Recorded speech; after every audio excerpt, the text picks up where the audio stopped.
उत्तर प्रदेश में 2800 के पार कोरोना के मामले पहुंच चुके हैं। ये उत्तर प्रदेश का आंकड़ा इस वक्त दर्शा रहा है कि किस तेजी के साथ में प्रदेश के अंदर संक्रमण अपना न सिर्फ पैर पसार रहा है, बल्कि तेजी से रफ्तार कैसे मरीजों की संख्या में देखने को मिल रही है इजाफे के तौर पर।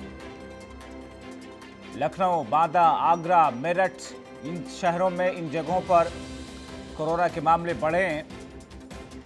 झांसी भी इसमें शामिल है। यूपी के कुल तादाद की अगर बात करें तो अब तक मरने वालों की संख्या 51 तक पहुंच चुकी है। यानी कि जो संख्या है, जो तादाद है संक्रमितों की, जो तादाद है ऐसे लोगों की जिन्हें अपने चपेट में कोरोना ने लिया है, उनकी संख्या लगातार बढ़ रही है। और इस बढ़ती हुई संख्या के बीच में शासन, प्रशासन, स्वास्थ्य विभाग, पुलिस प्रशासन, सबकी कोशिशें कहीं ना कहीं एक तरफ धरी रह जा रही है। 2800 के पार, करीब 3000 के आसपास ये आंकड़ा महज उत्तर प्रदेश में पहुंच चुका है। तो देश का सबसे बड़ा राज्य, हालांकि अभी तक कोशिशों की बदौलत प्रदेश में जिस तौर पर कोशिशें चल रही थी, उसकी वजह से इस तादाद पर अंकुश सा दिख रहा था, मगर तादाद में लगातार इजाफा दिख रहा है।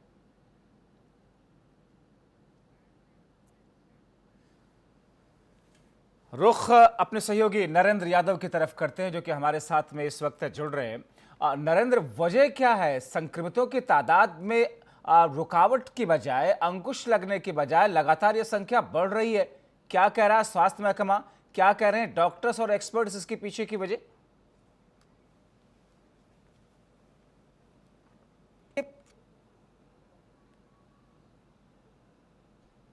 कोरोना के सिम्टम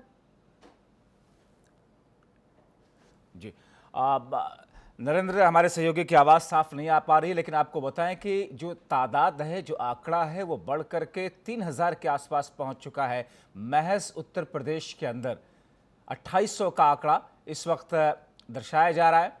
और अब ये तादाद नोएडा हो, मेरठ हो, या फिर झांसी हो, आगरा हो, ये ऐसे शहर हैं जहां पर सबसे ज़्यादा आंकड़ा देखने को इस वक्त मिल रहा है। मौतें भी इसी हिसाब से, इस लिहाज से अब तक आगे बढ़ती हुई दिख रही है। कुल तादाद जो मरने वालों की है वो इस वक्त 55 के आसपास पहुंच चुकी है।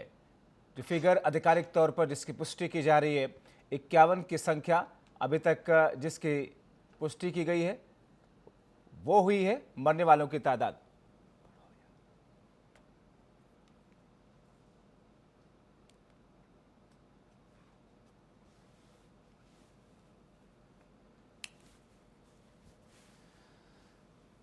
तो उत्तर प्रदेश के कई सारे शहर ऐसे हैं जो एक तरीके से कोरोना के हब के तौर पर जाने जा रहे हैं, जिसमें आगरा सबसे पहले नंबर पर है। और उन तमाम शहरों का जिक्र, जैसा कि बार बार हम आपके सामने कर रहे हैं, मेरठ हो या दूसरी अलग अलग जगह हो, ऐसी तस्वीरें दिख रही हैं। नरेंद्र यादव हमारे सहयोगी हमारे साथ में जुड़े हुए हैं। नरेंद्र, क्या कहा जा रहा है सरकार, स्वास्थ्य महकमे की तरफ से? ये सारे प्रयास जो चल रहे हैं, मगर लगातार जो तादाद बढ़ती हुई जा रही है, क्या बीच बीच में जो रियायतें मिलती हुई जा रही हैं, जो छूट दी जा रही है, उसका कोई इम्पैक्ट तो नहीं? देखिए, इसमें कई कारण हैं। कोरोना संक्रमण के जो बढ़ने के तादाद बढ़ रही, इसको रोकने में जो असफलता सामने आ रही, उसके लिए पहली तो जिम्मेदार है गाइडलाइन का पालन ना करना। लोग गाइडलाइन का पालन नहीं कर रहे हैं। भीड़ भाड़ वाले इलाकों में बहुत ज्यादा संख्या में लोग पड़ रहे हैं। साथ ही बात है कोरोना वायरस के संक्रमण की, तो ये जो सिम्टम्स हैं वो पकड़ में नहीं आ रहे हैं। सवाल ये है नरेंद्र कि भीड़ भाड़ वाले इलाके में लोग जाते हैं, सोशल डिस्टेंसिंग नहीं होती है, तो फिर सरकार तो राजस्व के मुकाबले लोगों को मरने के लिए छोड़ दे रही है। शराब की दुकानें खोल करके उनके सामने तो भीड़ ही लगा रही है सरकार। बिल्कुल, सरकार के सामने भी चुनौतियां हैं, क्योंकि ये संक्रमण लंबे समय तक चलने वाला है। एक तरफ तो सरकार को पैसे की जरूरत है, दूसरी तरफ लगातार सभी प्रदेशवासियों की देखभाल का मामला है। तो ऐसे में दिक्कतें जरूर आएंगी, लेकिन लोगों को जागरूक होना पड़ेगा और सोशल डिस्टेंसिंग का पालन करना पड़ेगा, गाइडलाइन का पालन करना पड़ेगा।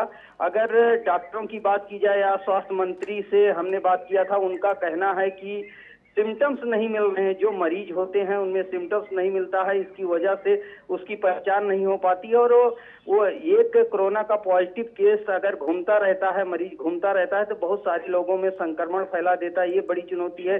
दूसरा, जितनी संख्या में जांच होनी चाहिए उतनी संख्या में जांच नहीं हो पा रही है।